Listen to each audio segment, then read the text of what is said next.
我哋感思教育咧就有5個恆常嘅班組，咁今日咧就講學術科嘅4個先。咁呢4個唔同嘅班組咧，咁就係 for 唔同程度嘅同學仔嘅。咁你會見到咧，我哋有分話唔同成績咧，就係 for 唔同嘅班組咁樣。咁咧，我哋先講專科班先。你會見到咧，無論係咩成績都好啦，咁其實我哋都會有一個專科班咧係做膽嘅。咁譬如65分或以下啦，1星期2個嘅課程咧，咁就會有建議小朋友參加專科班啦，或者再加小組拼音咁樣嘅。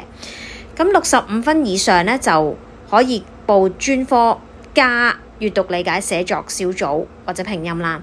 咁如此類推，咁其實咧即係咩咧？其實專科班咧係一個膽嚟嘅，咁你可以咧係報完專科班，跟住再加上去。專科班咧係根據每一個年級所需要嘅學術知識咧，而我哋係獨家係製作一啲筆記，筆記裡面會有試卷形式，會有練習題會操嘅。咁好啦，我哋先講中文同埋英文啦。咁中文同埋英文咧，我哋係會以講課形式，先講後做。咁其實數學都係㗎啦。咁我哋睇下個比例上啊嚇。咁我哋如果專科班嘅話咧，我哋會文法咧係比較着重嘅文法。咁如果英文文法咪即係字式啊、preposition 啊、pronoun 代名詞啊、WH question 嗰扎咧就係叫做文法啦。咁跟住咧，仲有閱讀理解。咁閱讀理解咧，我哋有35%嘅。咁即係話大概咧，每一堂都會大概有一份啦。咁有陣時可能會冇，可能會再着重多啲其他嘅嘢。咁但係大致上都會有嘅。咁寫作咧，大概咧就15%，即係會比較少啲。因為我哋有另外一個班咧係閱讀理解加寫作或者係寫作嘅班啦。好啦，咁中文、英文都會係咁樣樣噶啦。咁數學咧。咁我哋咧就會係大包叉嘅，咩都有啲嘅。咁有運算題啦、應用操練啦，同埋一啲進階嘅題目。咩叫進階嘅題目啊？即係話學一啲深少少嘅啦，即係要思考性高啲啦。好啦，我哋睇下紅色嗰個部分，8+2係啲咩咧？咁8+2咧就係應對考試嘅方案。假設如果家長你認為你嘅小朋友，其實佢都攞80幾分喎。咁都唔需要話1個禮拜2堂咁多啊，咁所以咧，如果呢一類型嘅同學仔咧，我哋就建議佢1個禮拜1堂，然之後考試嘅時候再加多2堂嘅小組去操練翻佢考試需要學嘅知識。咁當然啦，暑假其實咧專科班就會係教一啲新嘅嘢㗎啦。咁我哋會有少少溫習舊嘅嘢，然之後就教來年新嘅嘢，係啦。好啦，跟住就去到2同埋3咯喎。咁2咧就係英文閱讀理解及寫作啦。咁你見到我哋咧就係個框架就係從閱讀文章講解文法及寫作啦。咁即係話咧，成件事唔係淨係寫作，唔係淨係閱讀，佢哋兩個係環環相扣嘅。佢睇得多，做得多，佢寫亦都會好啲嘅。咁閱讀嘅比例咧會係60%，寫作嘅比例咧就會係40%啦。咁寫作咧，我哋都會俾啲導引俾同學仔，唔係話淨係派俾你自己做嘅。咁我哋亦都會有啲範文俾佢咧，之後去睇翻，咁俾佢知道原來可以用啲咁好嘅生字句子去做㗎喎。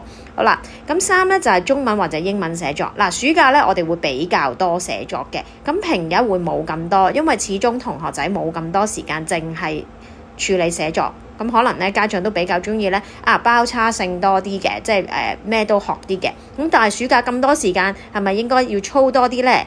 咁我哋咧中文、英文寫作咧，咁就係分開嘅，即係唔會話有中有英咁嘅，係2個唔同嘅課程。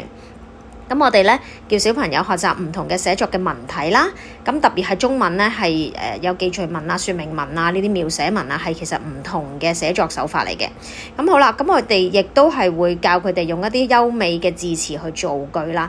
咁即係話，如果你6年班嘅 level，你就應該要寫得出6年班嘅 level，唔可以淨係維持喺3年班呢個程度啦。咁所以咧，優美嘅字詞咧係非常緊要。嗱，你小朋友咩情況唔緊要㗎，我哋啲課程咧係由淺入深嘅，所以咧佢係如果係渣少少，咁我哋咧係會慢慢 build up 翻佢嗰個嘅中英文嘅寫作程度嘅。咁第4組嘅班組咧就係小組補習，咁呢一種嘅班組咧係適合一啲啦，可能本身同學仔有個別需要啦，例如可能成績比較弱啊，或者可能真係要人哋督住佢做嘢嘅，咁我哋會要求同學仔帶佢學校嘅書本作業同埋工作紙過嚟，咁然之後咧，我哋就會跟進翻學校學咗嘅嘢先，特別佢學校錯咗嘅作業啊、補充啊嗰啲嘅錯題咧，我哋會要求同學仔做一次。咁做晒呢啲嘢啊，識晒啲生字啊，如果數學嗰啲題目又做晒嘅話咧，先至會有額外嘅練習去做嘅。咁額外嘅練習咧，都會係圍繞住學校嘅課堂去處理啦。咁我哋都會想有啲時間去同佢哋重溫翻，可能我哋見到佢舊底有啲知識係唔識嘅，都會再同佢去溫嘅。咁但係留意啦，小組補習咧，我哋就都想同學仔報得呢個班嘅同學可能比較弱啲。咁佢最好再搭一個專科班，咁樣變相嚟講咧，佢又溫到學校知識嘅嘢，亦都可以咧有一啲專科文法啊，有一啲聽課嘅時間，俾佢真係再重新學過，咁亦都會係更加好嘅。